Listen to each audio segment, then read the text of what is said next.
Hi everyone, in today's tutorial I want to show you how to align the dollar sign left in Excel. Supposing you have a list of numbers with a currency symbol. If the numbers are of different lengths, the list looks sloppy. To have the currency symbol appear on the left of the cell, you can apply the Format Cells feature to customize a format. So first let's select the numbers currency list. Right click and choose Format Cells from the context menu. In the Format Cells dialog box, under the Number tab,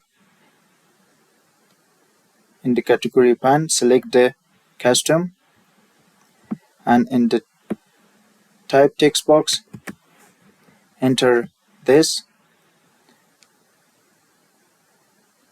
You can change the dollar sign to any other currency symbols. Then click the OK button, and all the dollar signs have been aligned on the left of the cells. Thanks for watching, and please subscribe for more videos.